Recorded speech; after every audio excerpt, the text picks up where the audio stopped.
Hello everyone, it is Wizaldo or Wesley, and today I'm going to be taking a look at yellow Katakuri. Now, this deck rotates out in, I believe it is April of 2026, so I want to stress that this deck is not here for much longer, at least compared to how long it has been here.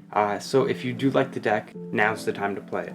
So the whole point of the deck is to get to the late game and just drop your 10 moms. I'll just run through the list real quick. It is 3 Searcher Pudding, 4 Onami, a great trigger, and Banish is always nice, 4 of the 2K Zeus, 2 Parosparrow, and the deck is not heavy in searching, and you'll understand why in a little bit, 4 of the Beji, that has a really good trigger and is also a 2K, 3 Brule, that is the blocker one, 3 Brule, that is the 2K trigger one, 1 Cracker, just to get triggers out of life a little bit more, 4 Kikinojo, 3 Basil Hawkins, 4 Nami, 4 Kuma, 2 7 Mom, 1 8 cost Kid, 4 10 cost Linlin, and 4 You're the Ones. Now, the point of the deck, and this will make it make a little bit more sense later on, is to kind of just draw into your Linlins and Kumas and stay at like 2 or 3 health until you hit turn 10 and just you drop your 10 moms every turn. Katakuri has a really good way to control the board in determining what triggers he gets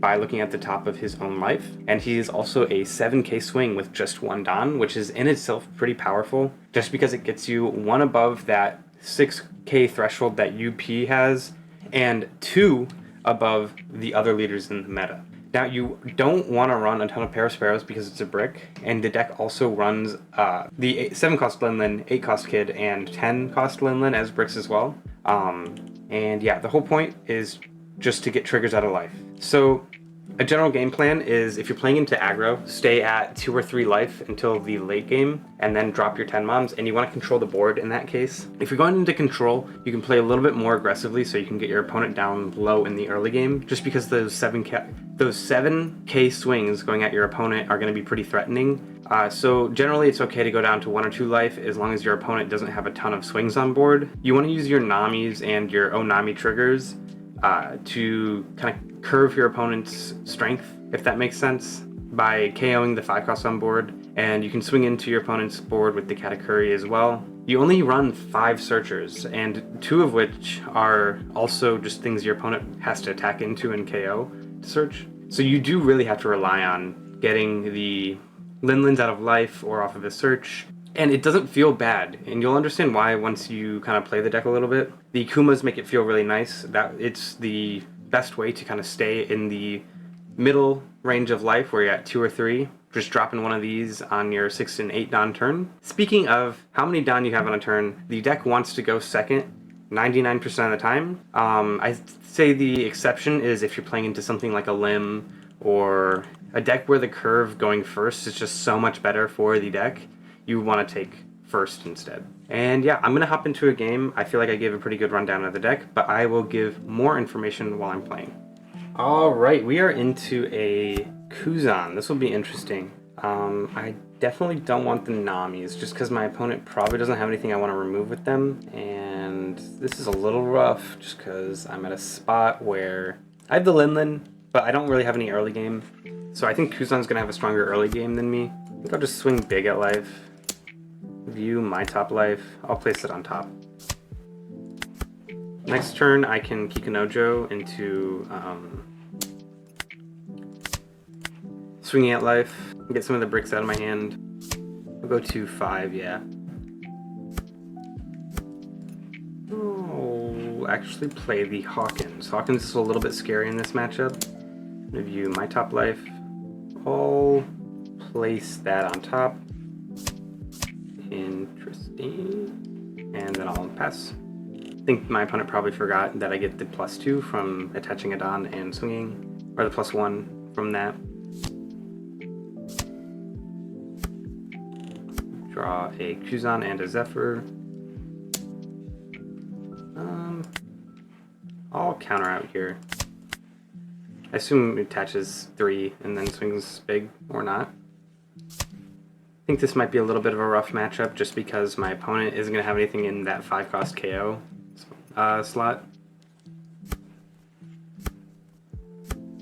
Alright, I think I drop this turn, and then swing 2 7s out life.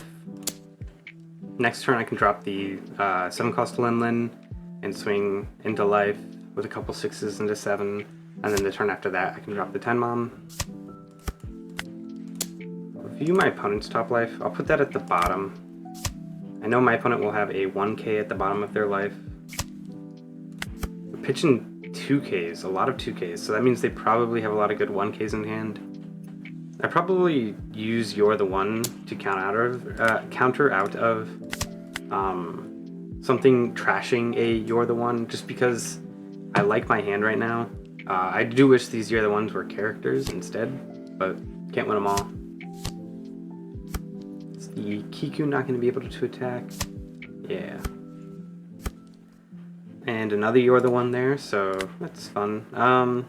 So I'll have 2 extra Dawn. So I go 6 and then 7 at life. I'm going to deploy this just in case my opponent gives me another life. I know I have the Onami at the top of my life, and I can look at whatever it is now. And I'll keep that at the top just because it's something I can use to get more life. And my opponent did the thing again where they try and counter out of a 7 with a 2k. Awkward. Sure. I'll put them down to 0 next turn and then just swing for game probably. I think the only way I can really super threaten for game next turn is if I see a lot of the opponent's hand go away. But I think I can assume that they have a ton of counter in hand. I'll take this one. I'll probably take the next one too. I'm not gonna counter with or trigger that. There's nothing I can really do with it. Definitely do this. I'll gain the life and trash one of my opponents, and then I'll swing 5 and 6 at life, get some counter out of my opponent's hand, and then hopefully I can take out a body.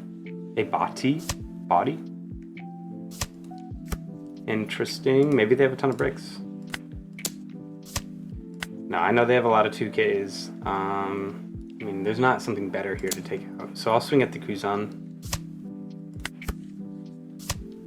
Putting that Big Mom back into circulation. That's nice.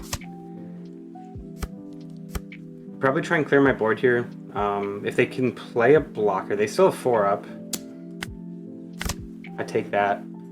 They still have 4 up, so they can play that Borsalino blocker. But I definitely count out of this.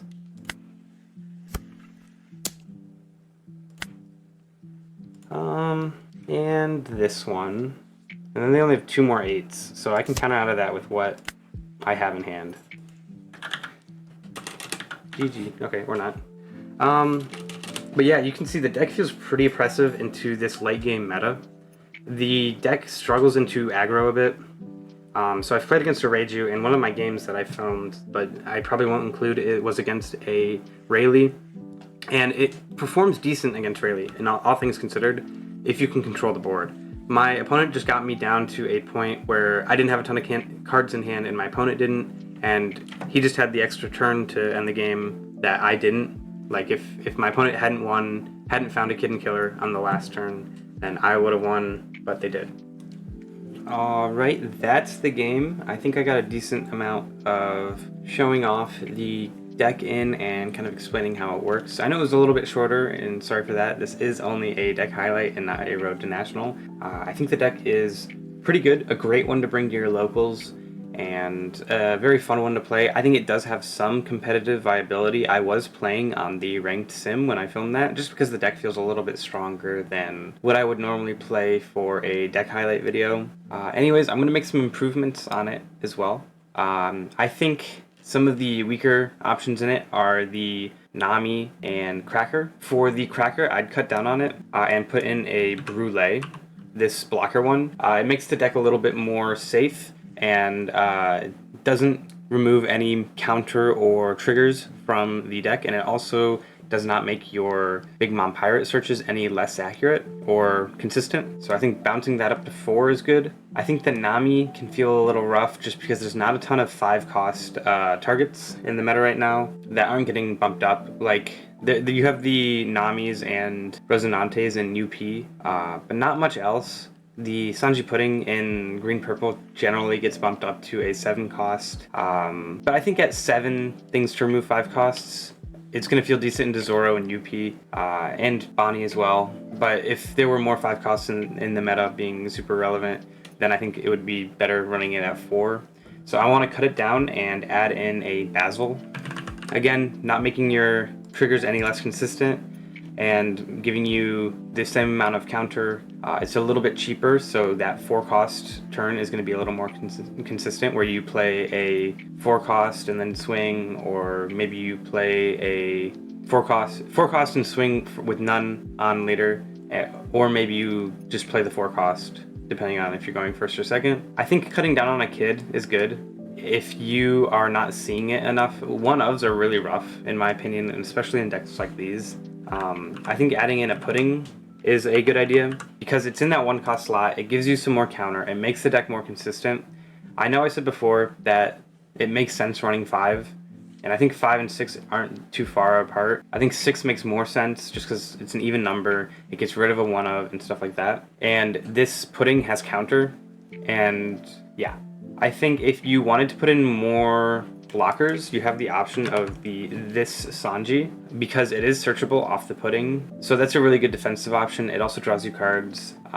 If you want to play a little more aggressive, just going a full Big Mom Pirate package and running like this Moscato and this Cracker would be a pretty good idea. But I think the deck feels pretty good and consistent at this deck list right here. This is the one that's going to be down in the description. So if you just want to copy that, that works. Speaking of the description, my Twitter and Twitch are going to be down there. So check those out if you are interested in hearing more from me. Thank you guys so much for watching this video. I really do appreciate it. If you like this kind of content, consider subscribing, please. I have grown a ton. I'm a pretty small YouTuber still, but I feel like I've been getting a ton more viewers and a ton more subscribers over the past couple of days, so it feels really good. I want to continue this growth, and I am really appreciative of everyone for helping me out with it. Leave a comment if you want to give me some feedback, or if you want to let me know what you think about the deck.